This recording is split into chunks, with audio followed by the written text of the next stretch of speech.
Yes. Okay. We have 27 people. It's time to open it up and we're going to get started. Beautiful.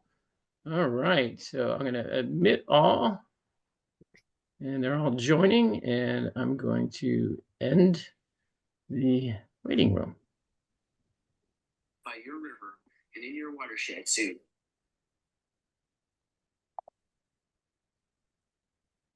Perfect. Oh, one more slide. There we go. All right. Right there's, oh, just the way you had it was perfect. Okay, sorry. You could just click that slideshow button. Oh, there you go. All right. All right. Hello, everybody. Welcome. If I could just have you mute your phones or your mics, that would be great as we get started. Thank you very much. I just wanted to welcome everybody to the second edition of Behind the Scenes. And we are very fortunate to have all of you here. It's a wonderful turnout. We love having cameras on. We love seeing your faces. So if you're not feeling too shy, please turn on your cameras. It's just wonderful to see everybody. But welcome. My name is Reed Baumgarten. I'm the Alumni Engagement Officer. And I just want to welcome you again to meeting the needs of our diverse students. We are very lucky to have a wonderful and amazing speaker tonight, Kristen Dottie, and I'll be sharing a little bit more information about her. But Kristen, if you'd be so kind as to move to the next slide. Perfect. So I just quickly want to go over the agenda. And right now I'll do this again. I'm going to do introductions. Then I'll be having Ann Kavanaugh, Director of Development, come on. And then we will bring on our esteemed speaker, Kristen Dottie. For the purposes of handling questions, and I do hope you have questions, lots of questions, what we generally like to do is have you place those questions in the chat. That gives Kristen the opportunity to see what the questions are as they're coming in. We will have Q&A at the end to make sure we get to hopefully all of the questions. If for any reason we don't because we run out of time, we will keep this to the hour. We will definitely collect those questions and make sure we follow up with them as well. So with that, if we can go to the next slide. So Kristen Dottie, Kristen has been with us for just about 2 years. So before that though, Kristen brings 35 years of educational expertise, having published 7 curricula focused on engagement learning. In her second year at UWC-USA, she blends her background in environmental genetics research, and research actually on grizzly bears, with a passion for innovative. Ramai, if I could have you mute your mic, thank you. With a passion for innovative academic programs.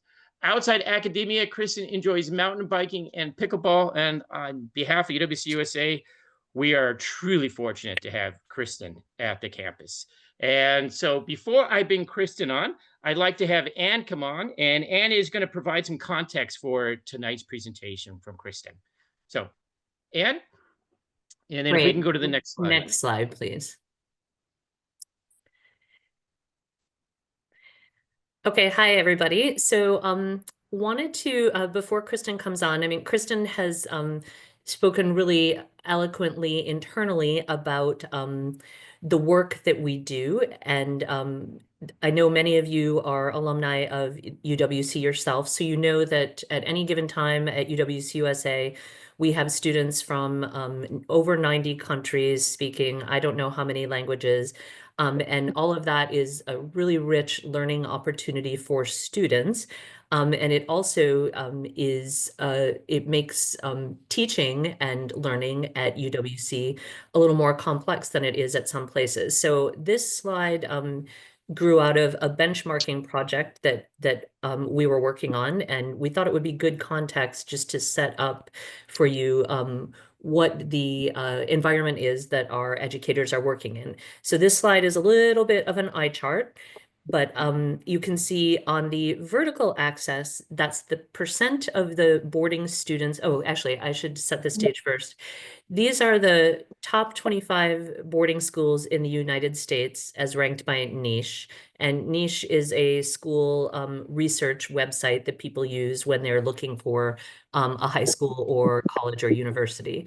So if we look at the top 25 US boarding schools, because niche only covers US boarding schools, this is a graph of all, they're on here, except for 5 of them that have not very many boarding students. So if you look at the vertical axis here, you can see that that is the percent of the students who are boarding who are not from the US. And you can see most of the boarding schools in this country, about 25 to 30% of their students are international from other countries than the US. If you look in the upper left corner, you can see Elite Preparatory Academy there has about 80 and change, 85% boarding students.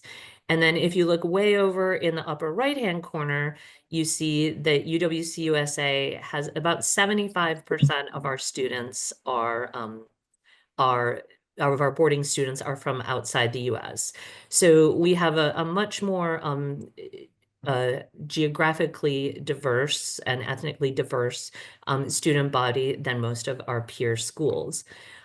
If you look at the number after the name of the school in parentheses, that's the number ranking of the school on Niche. And again, Niche ranks schools by user reviews, student and parent reviews. So that's the vertical axis. So you can see that here, compared to our peer schools, we are far more geographically diverse in the population of our student body. And then if you look along the horizontal axis, you see this is the percent of students who receive financial assistance. And again, here you can see most of the schools, about between 30 and 40% of their students are receiving financial assistance. Some of them, approach 50%. But then again, here you look at UWC-USA up in the upper right-hand corner, and you can see that about 80 to 83% of our students are receiving financial assistance. So again, we're very we're very diverse in the geographic origin of our students, their country of origin, and we're very diverse in their economic, socioeconomic, their financial assistance. We have a wide range of socioeconomic brackets here. And then the last thing is that the size of the bubble that is each school that's the size of the school's endowment. And so you can see there's some of these schools on here have really big endowments. And so all of which is to say that I think our educational team does an amazing job really supporting and teaching a very diverse student body with on a pretty efficient, resource efficient manner. So now Kristen is going to talk to you about how that all works and how they do it.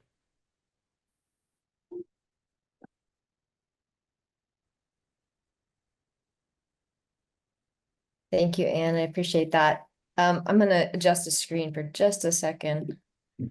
And ask that if you have any questions as I'm going through some different things, please feel free to go ahead and drop that in the chat. I think Reed is going to monitor the chat. And as we go through some ideas, I'm going to have some slides up on the viewer, but for the most part, I'm going to be just talking about our program and letting the slides speak for themselves for some of the photos. But the general gist of what Anne was saying about being able to work in this particular situation where we have students that are quite diverse and they're also have a large deal of aid helping them be at our school.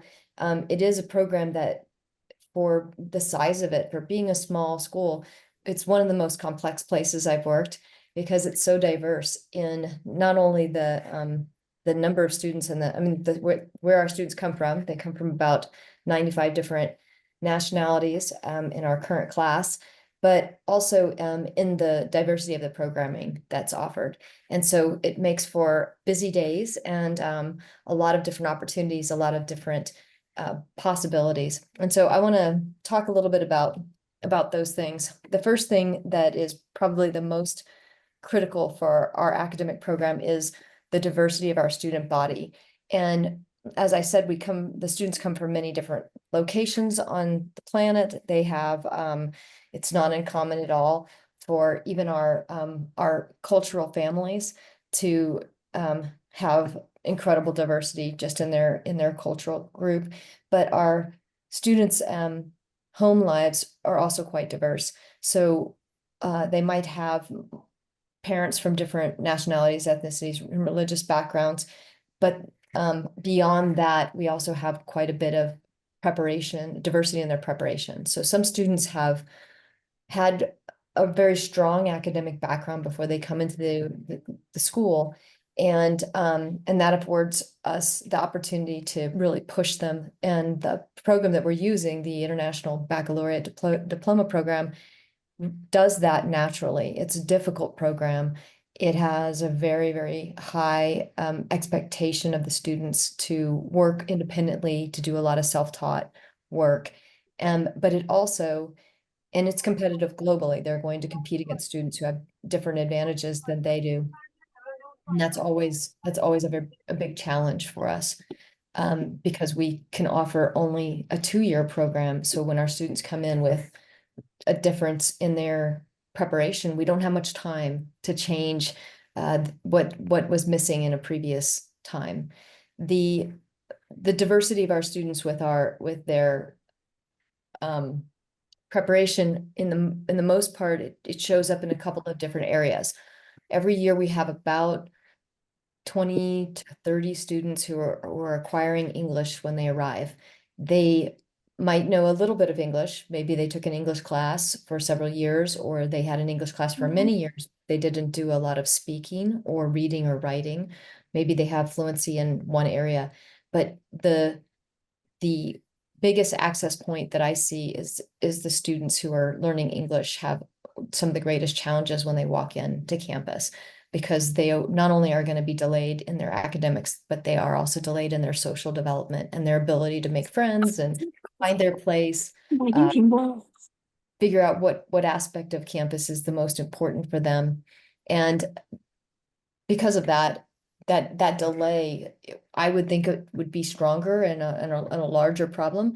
But most of our students have learned English within the first 6 weeks of school. They're arriving sometime in either August 1st or August 15th, and by the time we get to October, students are fluent. They're reading their homework in English. They are watching videos. They are writing papers. They are moving forward in all of their social leadership. And so that is one of the most impressive things I see every year. And it's stunning to me when I think about putting myself in the same situation. Could I start an academic program weeks before I have really gained my footing in the language? So I would say that's the most obvious occurrence. But the next thing that I would say is compounds our diversity is the fact that our students are coming in with variations on their academic preparation. And it's most obvious in mathematics. The range of mathematics taught worldwide is quite broad, and our teachers need to help them understand mathematics to a point that they can perform well on the IB in 2 years. And acquiring English seems to go very rapidly, but acquiring mathematical skills when there's a deficiency that happens before they come in, that is our biggest problem. And so if I had any sort of magic dust, that's what I would use it for, is leveling the playing field for mathematics and being able to bring students up to speed faster in mathematics. We have added a new program that used to be a very, very strong program previous to COVID, and that is the Bridge program. The Bridge program got started up again last year. And on August 15th, we had students arrive on campus who were either deficient in one area or another, that they felt that during admissions, John Carpenter felt that it would be a great idea for them to be able to come to campus a little early and establish some relationships to begin English acquisition and get their feet under them before other students arrived. And so that extra 14 days has been a huge boon, and one of those programs that we want to grow to pre-COVID size and possibly even larger. We're hoping to have closer to 20 or 25 students on campus this year in the bridge program, which would be tripling the size of that program and from last year. And I think that's one of the places where a specific aid to our campus, that is one of the places where we could really see a big jump in the students who are coming out of a war-torn area or a refugee camp because they haven't had any sort of consistent schooling. Maybe they're coming early for those reasons, but it is one of the places where we see our students come in and really need that boost, and they get that so that they go into when everybody else arrives, they've got they know their way around. They can host some of the new students and have a little bit of an advantage in that way. And I would say that the final way that we see that diversity is in the proficiency of study skills. Some of our students have been away at boarding school for years, but many of them have never left home, and a lot of them have never been very far from home, even with their own family members. And so for them to come to our campus and regulate their own support, find their own support systems without their parents present, without their siblings present, without sleeping in the same room with family members, or without having that constant access to grandparents or extended family, that is difficult for a lot of our students. And many of them find their own found family in the dorms, I'm sure, as all of our alumni can relate to. And they cook food together and do things that help home not feel quite so far. So thinking about that, thinking about our diversity in those ways, that is maybe one of the ways to think about it. When we travel through the world, whether we're out in the community or whether we're doing things in-house, the diversity of our students is apparent in everything we do. And so we feel that, and we see that our students have a really broad range of interests, and they have their strengths in different ways. So we try to measure that and give them opportunities for strengths in every direction.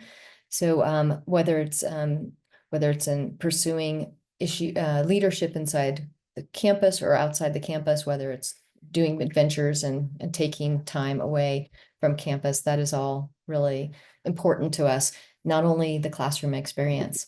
I put this little visual up about Latin Fam because one of our cultural family groups, this is just one group, but they're from so many different places, even though they consider themselves to be a cohesive group on campus. It's still quite broad. So thinking about our diversity relates directly to what happens in the classroom, and it's probably our biggest asset in the classroom.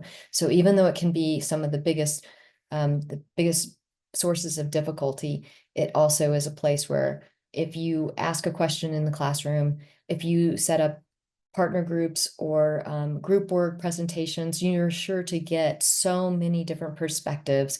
You can hear about how things are done in different places all over the world for any particular topic. And so using the students' diversity as a resource for all students to tap into and for students to learn about each other and see what else can be thought about, where are the creative limits for your own mind, and then add to that any of the other 14 people in the room with you, and you'll find that those that understanding or the broadening and blossoming of ideas in the classroom is pretty unbeatable than any other place I've ever been. So those are the big pieces about diversity. Our academic program has been changing. I've been here 2 years, and one of the reasons I was brought in was to modernize our academic program. We've been adherent to the IB diploma program for since inception, and the UWC movement is still pretty married to that. But in the last meeting of heads for the UWC movement reunion, the heads were quite united on the idea that the IB diploma is a wonderful currency to use worldwide as a graduation tool of explaining what our students have done and what they've accomplished, that they've done something difficult and they've done something that's valuable in the university system. because the IB diploma is quite good at preparing students to write and research thoroughly and in unique ways that are driven by curiosity. It also is quite good at preparing students to do evidence-based argumentation, both oral and written. And that evidence-based argumentation is maybe one of the greatest assets they can take forward into the university and into their own lives about trying to make points and arguments that have cited sources, primary data from a relevant source rather than from something that's pseudo relevant or not relevant at all. These are some of the biggest pieces of the IB diploma that are strengths. The other aspects of the IB diploma, there are some pieces that we find to be inhibiting, and that is that it's very prescriptive. It is kind of a one size fits all in the curriculum. And in fact, the students kind of, they can kind of push on that curriculum in ways when they arrive. Our marketing, our advertising, and the draw of our students is really that our students want to change the world. And when they go through the application process and they succeed at that, when they arrive on campus, particularly in the United States campus, that sense of being able to have the freedom of voice and change something and get their hands dirty and immediately get into what's important to them. It's a little bit stymied by the fact that they are students and we're still pushing for them to learn 2 years of a curriculum in 6 or 7 different subjects. And that can sometimes feel like, why did I do that? Why did I come to a school where I could be just getting the same education at home? And so one of the challenges for us is to be able to keep that fire alive for them to be looking at problems in a unique and a different way. And how do we do that is a little bit unique for us or for this particular campus in the UWC system. We've been working recently in the last year to start expeditionary learning every other Friday. Half the campus goes off campus, half the students go off campus with a teacher. So they'll go with their teacher for a particular subject and drive away to typically visit 2 or 3 different locations and get some different perspectives on problems that are apparent and around. And a lot of the things that they're working on are things that are iterative, that are all over the world, that are classic issues, such as in this slide, there's an example about dealing with waste.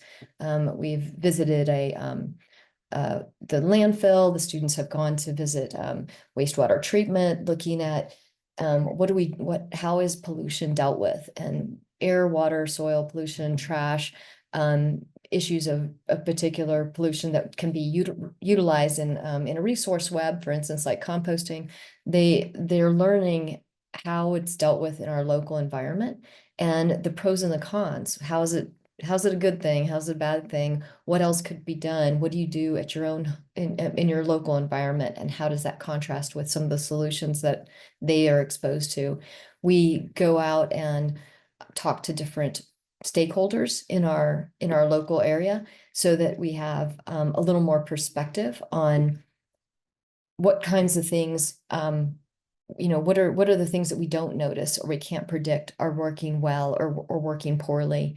The image in the right-hand corner is a business that the economics teacher took his students to see, which is the company's called Old Wood, and they use reclaimed wood to make flooring and other materials for building that don't have to come from original sources. And so it's a sustainable business model. It's a nice economics study. And most of our expeditionary learning focuses on case studies, looking very deeply at one particular instance, one circumstance, one organization, one business, and trying to determine how a textbook concept that's been learned in the classroom is actually, what does it look like in real life? And what are all the colors and all the depth that comes out when you are looking at something that's more that has greater definition and more specificity than the theoretical, than something that's general practice or general theory.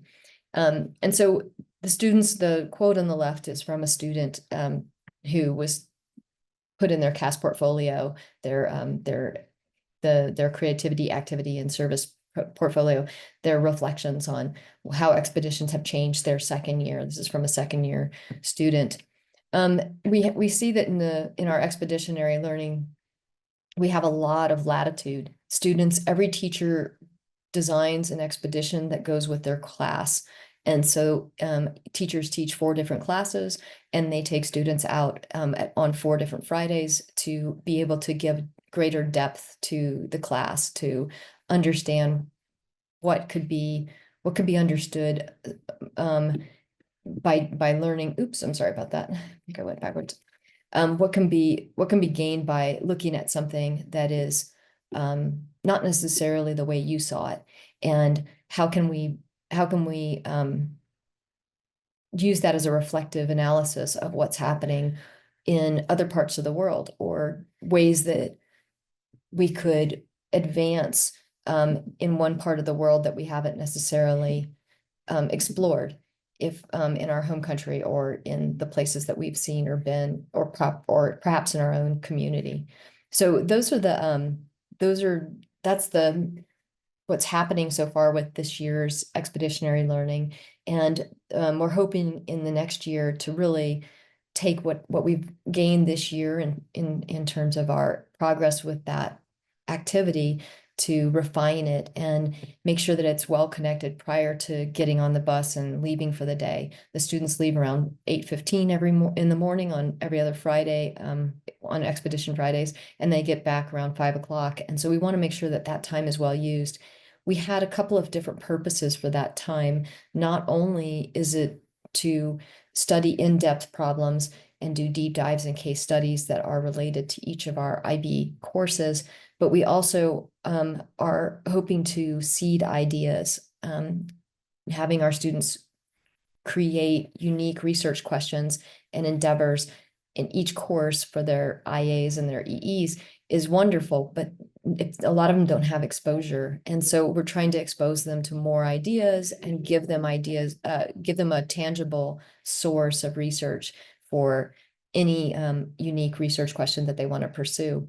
And so we've seen that this year. We've seen a lot of students, especially with our first year students, expeditions that are going out. Our last one will go out this Friday for our first years. It gives them a much better idea of things they can choose between, not just their own experiences of their short lives, since they're quite young still. The other thing that was the other intention we had with the learning expeditions was to get students off campus.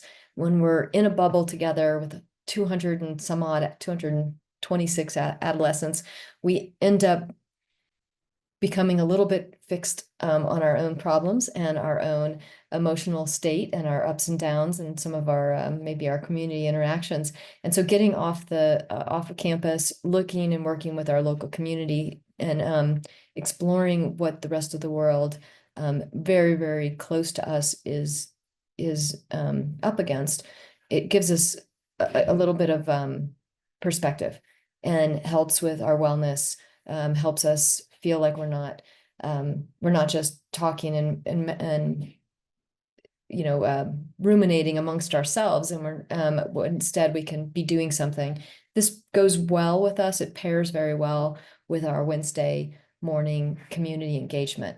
Our students are out in the local town in Las Vegas every Wednesday from 9 a.m. to 12, and or 9:30, I'm sorry, 9:30 to 12 every week. And so they have an ongoing relationship with different partners in our area, with the elementary schools, with the food bank, with the animal shelter, with the nursing home, many different partners in our local area. And so the Friday expeditions exploring immigration, exploring homelessness, exploring incarceration, exploring differences in social economic situations. this can help quite a bit. It can also enhance programs where we need a chance to see theater or art or speak Spanish and connect in those ways that take us beyond what we're producing on our own campus. So those are the big pieces of the academic program that are new, and they are tying into programs that we've had for years and years. And our community engagement is one of those programs. It is we are one of the campuses that probably has a greater number of hours of community engagement than most campuses. And not only do we do the Wednesday morning, but we participate in 1 week of Project Week in March and 1 week of Southwest Studies in October for the first years. And the second years can also participate in Project Week in their second year. But those experiences are a huge time commitment, a huge financial commitment. Being able to drive vehicles every other week off campus, the gas and the vehicle maintenance is always a big deal. But Project Week in Southwest Studies is a huge endeavor because we're taking not only that, but we're also taking, besides the vehicles, we're taking the camping gear that we provide for our students to make sure that they're outfitted properly, and any additional means that we need if we're going biking or taking any other gear. So Project Week and Southwest Studies have been a long time aspects of the school and some of the most memorable for our alum. So it still is that when I read the CAS portfolios of student reflections when they're in their second year, the things that they focus on that are their biggest points of growth, their biggest points of leadership, the way that they have changed their perspective on the world, a lot of that comes out of Project Week and Southwest Studies. It comes out of their Wednesday morning community engagement, or the other things that they give back on the campus, such as participating in leadership on campus, working at the farm on campus, doing conflict engagement and resolution work, doing restorative justice work in circles, or working on those topics, educating other students in the dormitories and in the residential program on wellness or sustainability. These are probably the biggest areas of growth that get mentioned over and over again. And so they're so important. All of those comprehensively are called our co-curricular program because they happen outside the classroom, but they're probably our most persistent skills and development area that'll be the most useful in their life. And so it's one of those things I want to make sure that we pay plenty of attention to, because getting them out and doing exciting things is what makes schooling memorable, and really does change their perspective on how they're enriched in their community and wanting to keep engaging. So I'm gonna turn it over for questions. Those are some of the main concepts, and I'll flip through a few more pictures because I forgot to flip through them as I was talking. This is a picture of our students. Actually, I will have to talk about this one.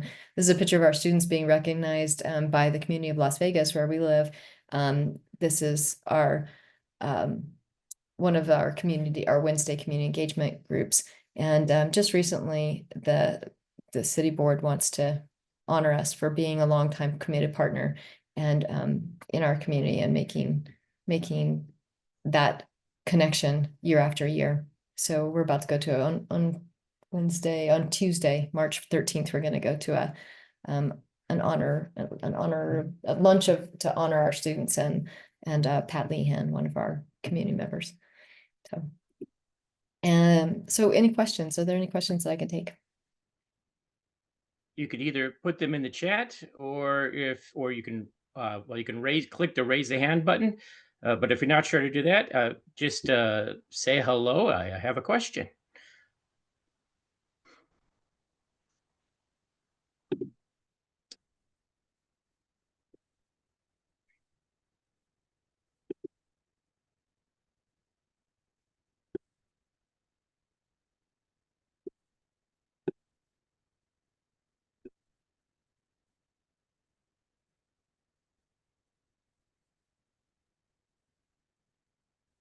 All right. So any questions or any reflections that anybody wants to share?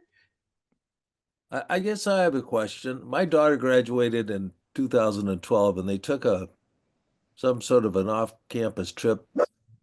Sorry, it's my dog, every year. So do the things you're talking about replace that, or is it the same thing? That's great. That's a great question. Thank you, Bob.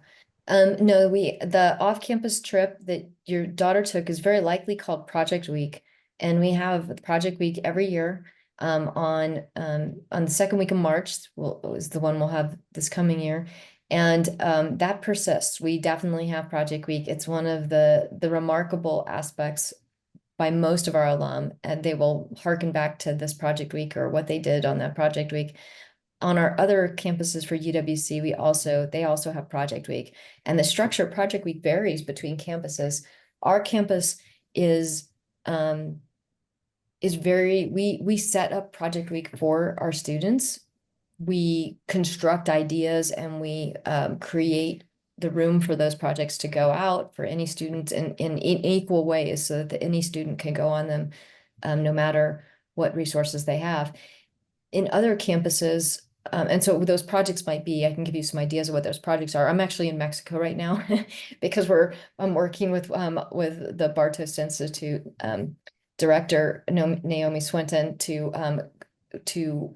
meet with our immigration partners, our partners on the border, because coming to the border is an important aspect of our Project Week trips and our Southwest Studies trips.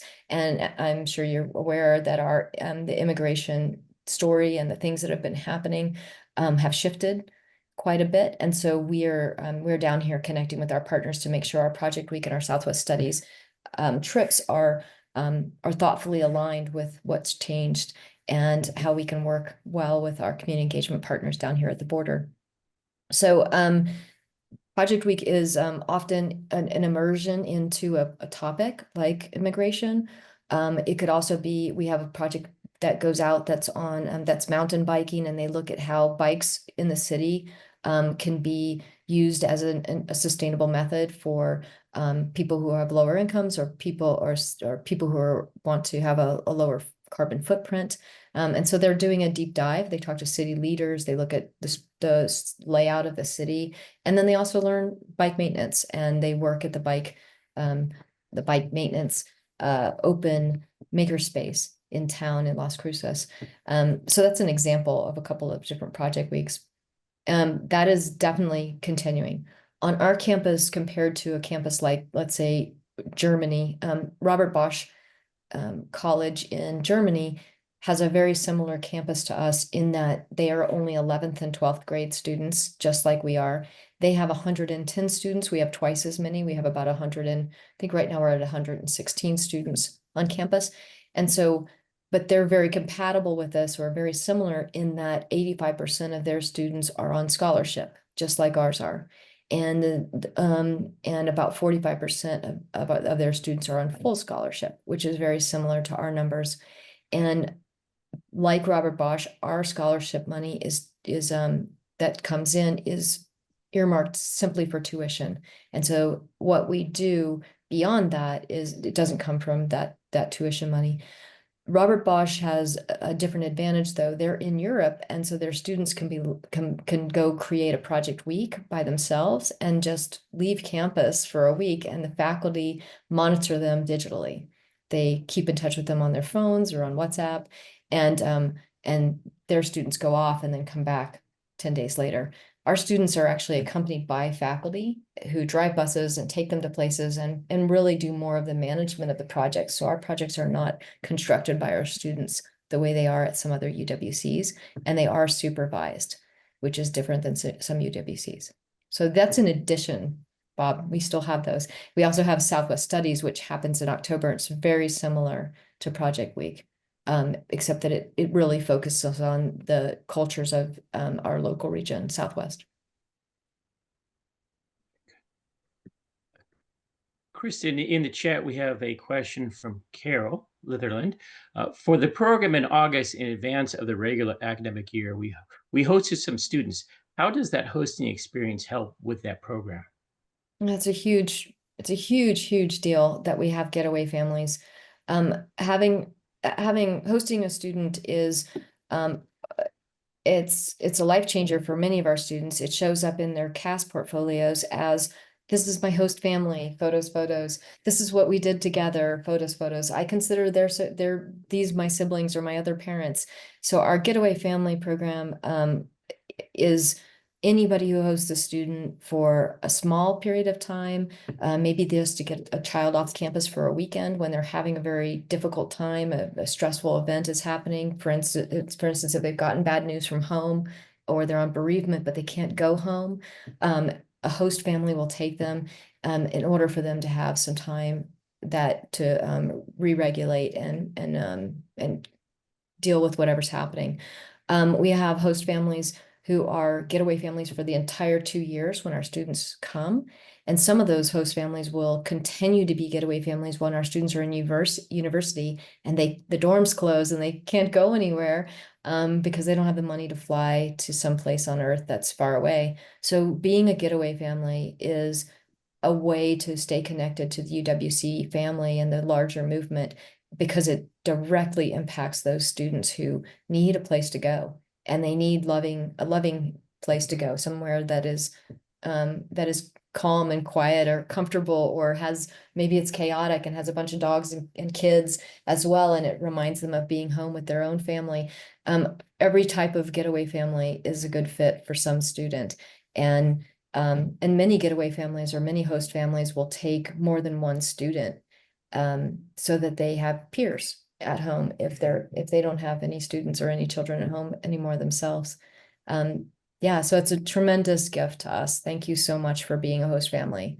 That is, it's remarked upon constantly by our students that their host families are another aspect of their lives. And many of our alum, I'm going to guess, can talk to having a host family that they still consider family, that they still connect with, that they still talk to.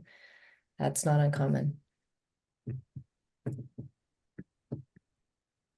Mr. Jones, I think we answered your question, but if you had anything else that you wanted to ask regarding getaway families? Okay, very good. All right, any other questions? This is an opportunity with the curtain pulled back on our program. So any question is a good question, or any curiosity that you just got to scratch.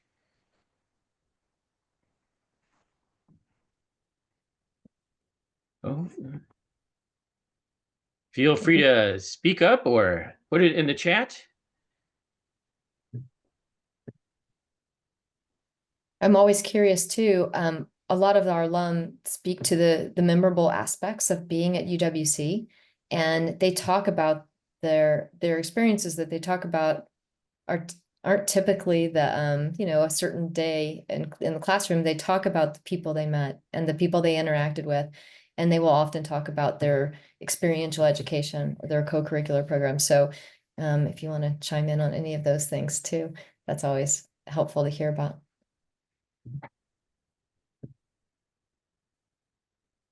Siddhartha, did you I have? see that Siddharth Chandra, you have a question? If you Yeah. could go ahead and say it. I don't know if you can hear me. Yep, we can hear you.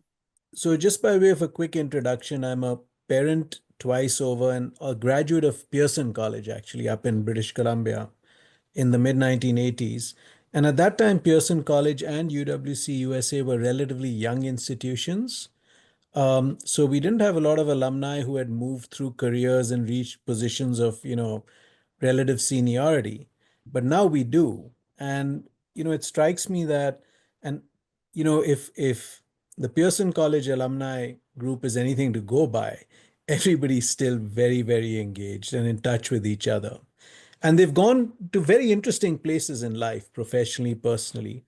Is there some way in which alumni, and especially with this technology now, their experiences can be brought to bear on further enriching what you're already offering to students? I would imagine, I know, for example, I'm a professor, and there's a whole network of just professors who are Pearson College alumni in many different disciplines, many of which are very relevant to the kinds of things students are learning at UWC USA. So I'm just wondering to what extent, I know that everybody's really tight on time, bandwidth is very limited. There's so much that you're trying to accomplish already. But I'm wondering if there's some low-hanging fruit here that you could take advantage of as well. Absolutely. I would love for you to, so Reed Bumgardner is our alum relations. If you could get in touch with Reed, that's maybe the first step, because that's not my area of expertise. But I know Reed can send you in the right directions. I also recently was talking with all of the academic leads across the UWCs. We had a symposium last week, and there are recordings of alumni giving advice to current students that are held by the international office. And that is an incredible resource as well. So going ahead and giving your, your bio, and what your tips would be for a younger student, a current student, that's a fantastic place to also offer out. And then I think also I would love to see, connections. We are constantly, for instance, when I did an expedition with students in the fall, I took students to look at women's health, issues of women's health, and access to women's health. And we talked to our local providers at the birth center, and the doulas and midwives that are there, who work with the indigenous women, the women who work with indigenous women, and support all women in our area. And our students had so many excellent questions, and so much intrigue, and the comparisons they made from what happens at home were huge pieces of conversation for them. And then we talked to Julia Hesse, who's on our board of directors, and she's an alum from our campus. She's a lawyer, and her particular niche is to bring cases for women's health to the higher courts, and make sure that there's insurance provisions for women's health issues. And that was mind-blowing for our students to talk to an alum who's a lawyer who has had experiences that really were transformational and could actually be seen in changes of what's provided or what's covered by insurance companies. That was enormous. And the students in there at the beginning, she said, is anyone interested in being a lawyer, an attorney? And they were all, it's not very UWC, right? They were like, no, I'm not getting into law. While by the end of talking to her for 60 minutes, they were like, I would like to be a lawyer, I think. I want to pursue something that would actually create this kind of ripple. And so I think also being clear, having the alum who want to work with students currently in school, it would be a fantastic, even if it's 30 minutes, 60 minutes on a Zoom call with a group of students, it would be, it's impactful.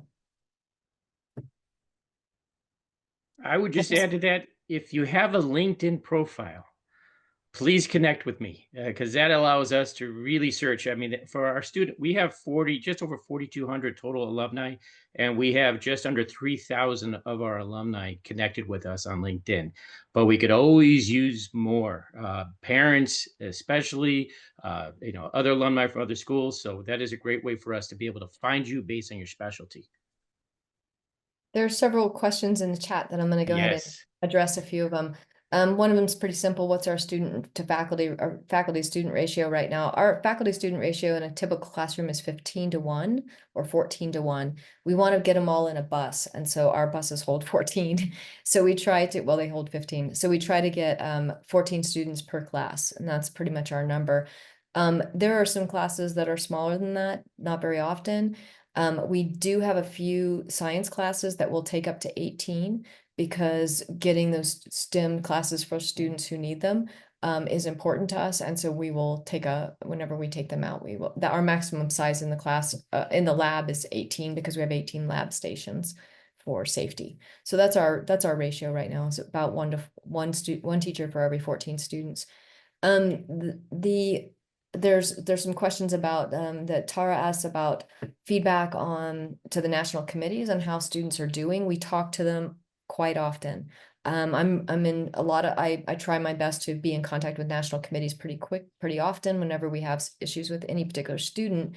But we also talk to the national committees through the academic leads group that I'm in across all the UWCs, because we see similar trends across the UWCs of mental health, wellness, preparation, selection, and sometimes we'll have a national committee that's not quite doing what we'd like them to do. We want to give them that feedback pretty directly if we see that across more than one campus.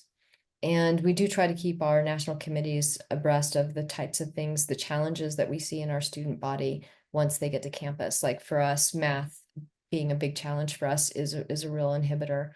And then there's a question from Janie and Jerry about visa, the complex visa issues. We actually have a new letter going home in the next couple days because we keep updating our information as we have it and as we are reacting to it. The bigger picture is that if students don't need to fly home or they can stay in the States, that's probably our safest bet for right now. So we can wait and see what's happening with student visas at this level. Particularly high school has not been touched in the past. We have not seen a revocation of visas for high school students. And but since we've seen recently what's happening on the university campuses, we feel very conservative and very proceeding with caution. And I would suggest that if if we have a larger and larger getaway family pool to draw from, there are students who need placement. If we had more opportunities of places for students to engage in the summertime, for instance, in STEM summer programs or in education programs in global issues programs, these are really wonderful enrichments for our students who can't go home. And homesickness is real, but it also allows them to not have to leave the country in between graduation and university. Because I think it's going to be a little bit, be a good time to be conservative about that travel and movement. That is totally informal. That is not my area of expertise. It is just what we're doing. It is a constant. And across the UWCs, 90% of the students who graduate from a UWC go on to a US university. And so from the other campuses, it's between 80 and 90% as well. And so getting students to the United States and keeping them in the United States over a 4-year degree period so that they can use that admission in a continuous way, that is something that we feel very protective of. Let's see. Let me see what other questions are on here. Victoria Greenfield had her hand up. I don't know, Victoria, if you still have a question. Please. You're still muted. There you go. Yeah, okay, I solved it. This is a little bit picking off the earlier comment. So I'm also an academic and a UWC alum, but of a slightly earlier vintage, I'm afraid. I'm also a dinosaur in that I don't really have a LinkedIn account, but I do have a university profile I can share. But the thing that I've been engaged in over the last couple of years in my area is mentoring of high school students academically in public school setting. I have a particular student that I've been working with for the last year. I work with her on her independent research project. She interns with me on my research. And in this case, we're working on some sustainability questions, sustainable consumption, what does it mean, that sort of thing. But the kinds of things that I can imagine UWC students would be interested in. And I don't know if you have any enthusiasm for trying to do anything like that by way of engagement with alum, but I provide sort of a direct input to her academic experience. And that may be more than you would want from your alumni, but it's been quite fruitful. And it strikes me as being another way to potentially get them that exposure to what's happening outside the campus and to get a sense of what the professional opportunities might look like out there that they might not necessarily think of just from the academic experience. Anyway, I thought I'd offer that up as something that I've thought might be of interest. Thank you, Victoria. That's fantastic. We would absolutely welcome, we pretty much welcome most engagements for our students to be able to work with someone who's already on a university campus. As you know, I'd love to say that when they arrive, they can immerse themselves in the experience for 2 years, but they don't. The minute they arrive, they are thinking about the university. They are worrying about whether they're going to get into the next school and have their next part of their dream equation pan out. So they are very fixated on what happens in the university, and it helps to hear it realistically what, you know, and connect with professors, connect with other people, academia, who is the next on their path. So I think that that's always wonderful. I will tell you, you know, in this day and age, when you work with one of our students, we do background checks, and we also do safeguarding, required safeguarding programming, so that is, if you have an ongoing relationship, we do things like that. So don't be put off by that, but that is a protective measure, of course, that we have, because our students, when they, you know, they do take it to heart that if it's an alum and they were UWC, they must be fantastic, and there's a little bit of you know, boundaries Yeah, that we the make the sure state that. of Maryland also runs background checks. Exactly. Okay, so that's all real. Yes, Yeah. I'll put that in there. But you can connect with Reed. What I do mostly is if a person, for instance, wants to tutor for our economics students, or have a connection with developing projects in economics, for instance, and they're a professor, then I put them in touch with the teacher, and then they can create something that's niche, that's slots right into the curriculum need, and is more tailored towards a course. So that seems to work well. We also have generalized writing coaches that we use, and we have, you know, just more some of the basic areas of tutoring, which is writing and math, tend to pop up the most. And Reed has dropped his email address in the chat, so that you can make sure you grab that, because when the video's over, the chat is over. And there is one additional question, you kind of touched on it, but from Tara Hassan. And how much feedback does the school give to national committees about how students fare? And what kind of preparation students need to survive or / do well on campus? We do have quite a bit of contact. The international organization does a great job of collecting data, and they stay in touch with us as well throughout the year. So I talk to the international organization on WhatsApp pretty much every day, and the academic leads, and then we always get that information back to our contact there. They also take survey information to make sure that we are current, everybody's current with what's happening. And then I contact the national the national committees directly whenever I'm having stuff happen with a student, to see if I can enlist them and their help as well. And that makes them aware of how our students are progressing, or the students they choose for our campus, how well they're matched. So those are some different ways. And then I think there was another question. Oh, and that was from Luis. Yes, thank you. Your son is delightful, so we love having him here. He's fantastic, and we've been really lucky. We have really, it's the most amazing group of students we have. I know each one of you who has been at the campus at different years. There's always your class was the best class, but I have to say right now we have two classes on campus that are pretty amazing, and they just really are blowing me away. I love spending time with each one of them, and it's going to be a tearful graduation this year. So there is one last question at the very bottom from Patty, and we are at the top of the hour, so I just want to be cognizant of time. We do have so Patty brought in that that college recruiters visit campus. They do visit all throughout the year. Plus, we have a massive university fair in in September. And then we also they do connect with the alumni to get into colleges of their choice.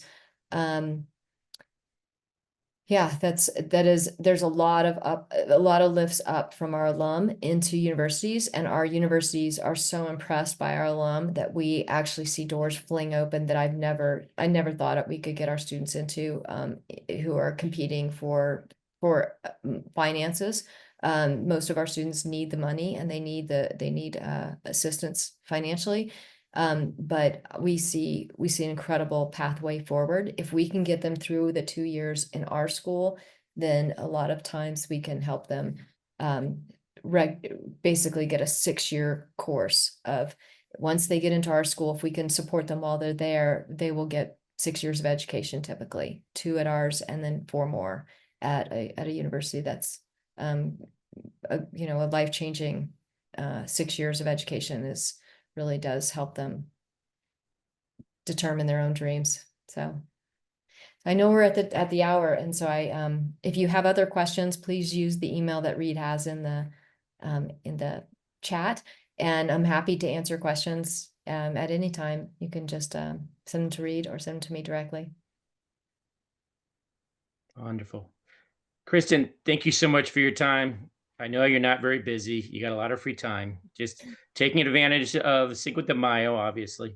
But thank you so much for your time and for being here. And for everybody who joined us, thank you. Thank you so much for taking time out of your evenings, days, mornings, depending where you're at.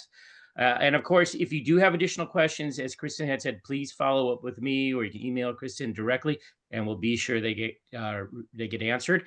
Additionally, you will be receiving a follow-up email with a short survey that will help us improve what we're doing and also come up with additional topics of interest. And just again, we thank you for taking a few minutes to fill that out. But with that, I thank you all. I wish you all a wonderful evening and all the best. Thanks, everybody. Thank you, everyone.